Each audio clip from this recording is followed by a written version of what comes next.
பாசுரம் 14. உங்கள் புழக்கடை தோட்டத்து வாவியுள்.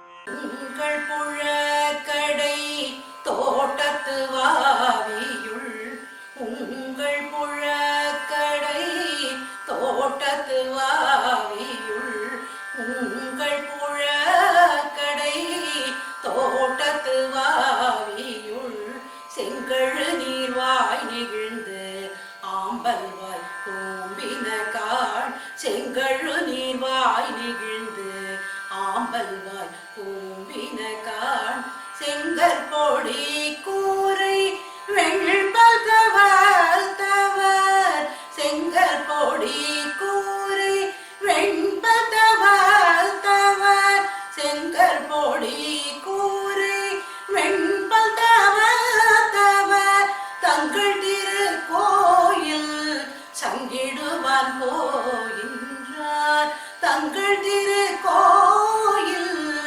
சங்கிடுவான் போகின்றார், எங்களை முன்னம் எழுப்புவான் வாய் பேசும், எங்களை முன்னம்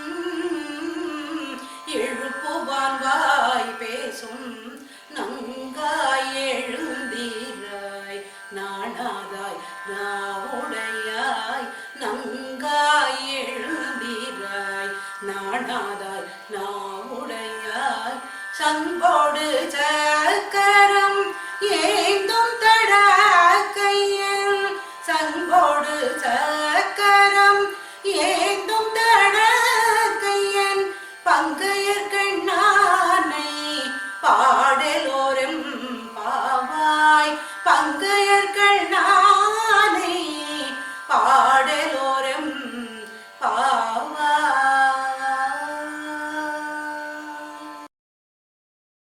திருப்பாவை பாசுரம் 14. உங்கள் புழக்கடை தோட்டத்து வாவியுள். எங்களை முன்னதாகவே வந்து எழுப்புவேன் என்று வீரம் பேசிய பெண்ணே, கொடுத்த வாக்கை மறந்ததற்காக வெட்கப்படாதவளே, உங்கள் வீட்டின் பின்வாசலில் உள்ள தோட்டத்து தடாகத்தில் செங்கல் நீர் மலர்கள் மலர்ந்து விட்டன, ஆம்பல் மலர்கள் தலை கவிழ்ந்தன, காவி உடையணிந்த துறவிகள் தங்கள் வெண்பற்கள் ஒளிவீச கோயில்களை நோக்கி திருச்சங்கு முழக்கம் செய்வதற்காக சென்று கொண்டிருக்கின்றனர். ஆனால் பெண்ணே, சங்கும் சக்கரமும் ஏந்திய பலமான கரங்களை உடையவனும் தாமரை போன்ற விரிந்த கண்களை உடையவனுமான கண்ணனை பாட இன்னும் நீ எழாமல் இருக்கிறாயே.